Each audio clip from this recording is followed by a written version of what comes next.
And ఇక ఈ సినిమాకు సంబంధించిన నా మిత్రుడు, నా సోదర సమానుడు, నా ఫ్యామిలీ ఫ్రెండ్, అన్ని రకాలుగా నా మంచి కోరుకునేవాడు, అతని శ్రేయోభిలాషిగా నేను.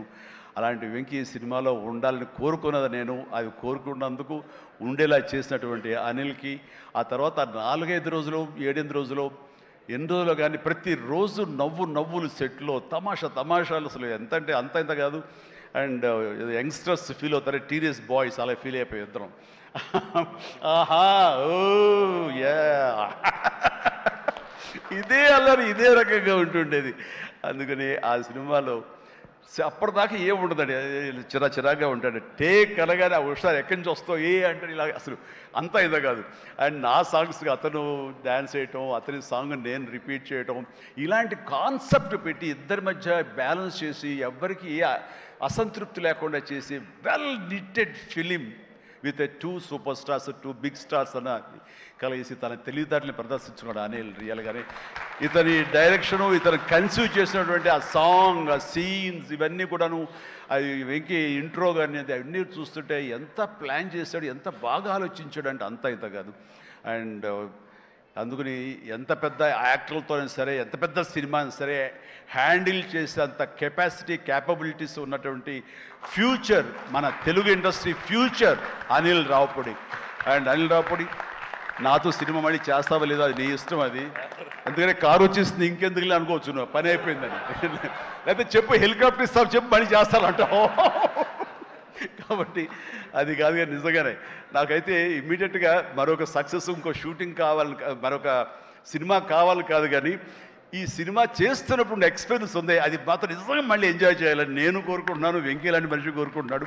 బట్ ఎవరికి వస్తుందో ఛాన్స్, ఎలా వస్తుందో తెలియదు. ఇద్దరికి కలిపి వచ్చి ఫుల్ ఫెడ్జ్ సినిమాలు ఉంటే మాత్రం ఇద్దరిని చాలా చక్కగా బ్యాలెన్స్ చేయగలడు అన్న భరోసా, నమ్మకం ఇప్పుడు ఇండస్ట్రీకి, మాకు అందరికి ఇచ్చేసాడు. కాబట్టి definitely it has to happen when he only knows, nobody knows.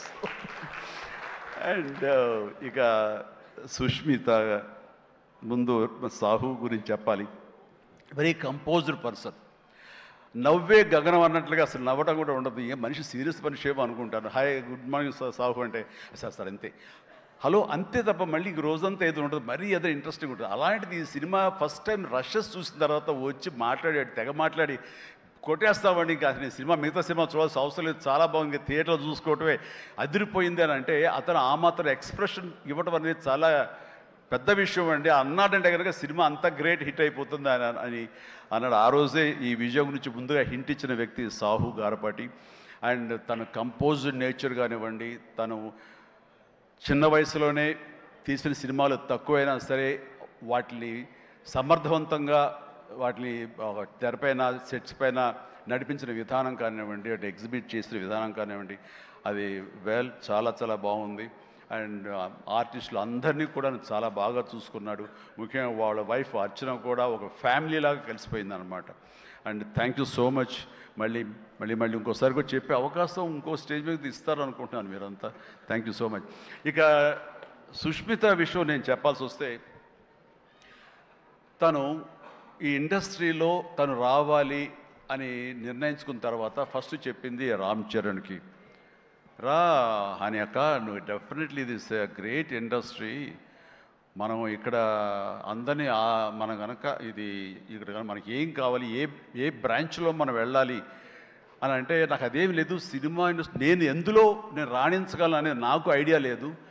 First of all ఏదో ఎంటర్ అవ్వాలి అంటే ఓ పని నా కాస్ట్యూమ్స్ అవి చూసుకోండి. రంగస్థలంలో తన కాస్ట్యూమ్స్ గురించి, రంగస్థలంలో కాస్ట్యూమ్స్ ఏమున్నాయి పాప, ఏముంటాయి అంటే ఏదోనా సరే లుంగి కానీ అది కానీ ఆ గెటప్కి వస్తామని చెప్పి తను సుకుమార్ వాళ్ళందరి దీంట్లో డిజైన్ చేసుకుంటే చాలా రస్టిక్గా ఉండాలి, చాలా ఇదా ఉండాలి అంటారు. వాళ్ళు చెప్పిన మాట ఏంటంటే, ఒక చిరంజీవి గారు అమ్మాయి రామ్ చరణ్ సిస్టర్ అన్న ఫీలింగ్ లేకుండా గబుక్కుని ఏదో ఒక లుంగి కావాలంటే రాజమండ్రి ఆ ప్రాంతంలో కారు వేసుకుని తనే బయలుదేరి షాప్ తిరిగి డైరెక్టర్ కోరుకున్నటువంటి ఆ క్లాత్ కోసం తను తిరిగి చెమట కక్కుకుంటూ వచ్చి చేసింది అని చెప్పినప్పుడు నేను చాలా అంత కష్టపెడతా ఎవరు ఉంటారు కదా మా అసిస్టెంట్ అంటే నాకేం తెలియదు, మళ్ళీ వాడిని పంపించితే ఏం చేస్తారో ఏమో తెలియదు, నేనే వెళ్ళానంటూ. అంటే కష్టానికి నెరవక నాన్న నుంచి కానీ తర్వాత తమ్ముడి నుంచి కానీ ఈ ఇండస్ట్రీలో రాణించాలంటే కష్టం ఒక్కటే పరమావధి, కష్టం ఒక్కటే నిజమైనటువంటి ఆయుధం, ఆ ఊతం అని తెలుసుకున్న మనిషిగా నాకు చాలా ఆనందం వచ్చింది. తను ఏవైనా ఇండస్ట్రీలో చేయగలదు, సాధించగలదు నమ్మకం. ఫస్ట్ టైం ఆ రాజమండ్రి వీధుల్లో తను ఎవరో మర్చిపోయి ఒక కాస్ట్యూమర్ లాగా పరిగెత్తిందంటే that is the best thing. నేను దాన్ని మనస్ఫూర్తిగా దాన్ని హర్షిస్తున్నాను, వెల్కమ్ చేస్తున్నాను. ఆ తర్వాత నేను సినిమాలు చేద్ది ప్రొడ్యూసర్గా రాణించాలని చేయాలనుకుంటున్నాను. నాకు ఇంట్రెస్ట్ కలుగుతుంది, ఇక్కడే సెటిల్ అవ్వాలనుకుంటే. ఇది వండర్ఫుల్ ఇండస్ట్రీ అమ్మా. ఇక్కడ నువ్వు రాణించాలి అంటే కనుక ఖచ్చితంగా నీకు అవకాశం ఉంటుంది.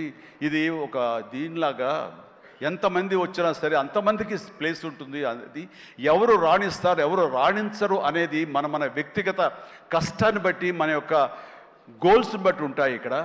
కాబట్టి ఇంకొక విషయం, ఇండస్ట్రీ, ఈ పరిశ్రమ, సినీ పరిశ్రమ అనేది అద్దం లాంటిది.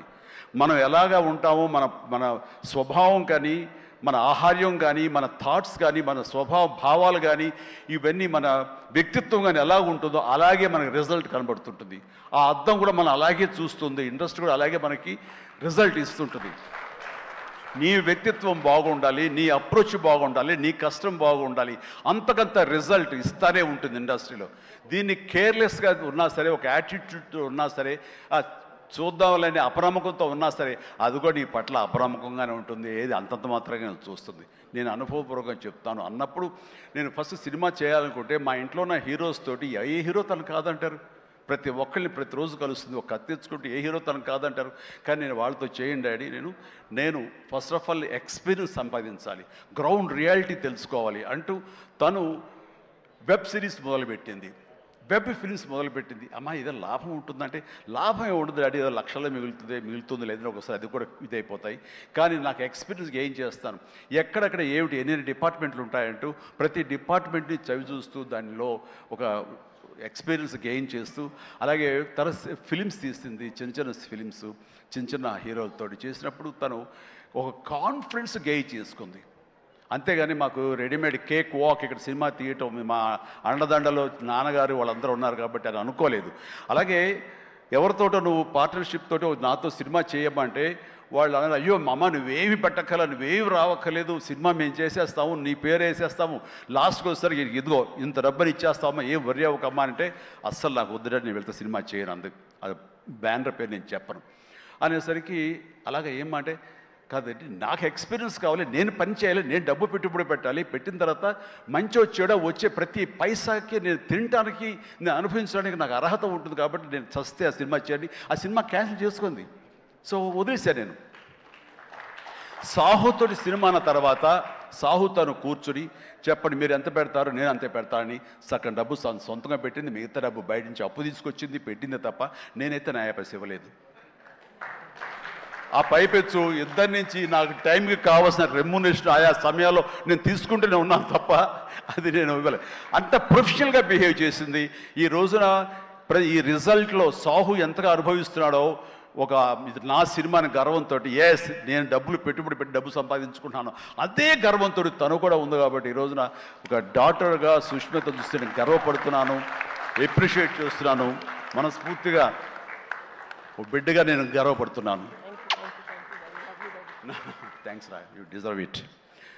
సో అట్లాగా బిడ్డలు ఈ ఇండస్ట్రీలో రాణించాలి అంటే నిజంగా ప్రతి వాళ్ళు, అది ఏ బిడ్డ అయినా అవని, ఆడబిడ్డ అవని, మగబిడ్డ అవని, ఇండస్ట్రీలో రాణించాలి అంటే కనుక ఖచ్చితంగా ఎంకరేజ్ చేయాలి. ప్రతి ఇది గొప్ప ఇండస్ట్రీ అండి. ఇక్కడ ఎవరైనా రాణించలేదు, ఇక్కడ ఏదైనా నెగిటివ్ పీపుల్ ఉన్నారు, ఇక్కడ మాకు ఇలాంటి బిట్టర్ ఎక్స్పీరియన్స్ జరిగి అంటే కనుక అది నీ తప్పిదం అవుతుందని నేను అనుకున్న ప్రకారంగా నేను నమ్ముతున్నాను. నువ్వు స్ట్రిక్ట్గా ఉండి సీరియస్గా ఉంటే కనుక ఏ ఒక్కటి అడ్వాంటేజ్ తీసుకోవడానికి ప్రయత్నించారు, ఎలాంటి ఏదంటే క్యాస్ట్ కావచ్చు అలాంటివి ఏమి ఉండవండి. నీ బిహేవియర్ బట్టి ఉంటుంది. మీకుండే అభద్రతా భావంతో ఏమో అలాగేలా ఉండాలేమో అని ఉండకూడదు. ఎస్ నువ్వు ప్రొఫెషనల్గా ఉండు, అవతల కూడా ప్రొఫెషనల్గా ఉంటారు. ఈ ఇండస్ట్రీ అనేది ఒక అద్దం లాంటిది.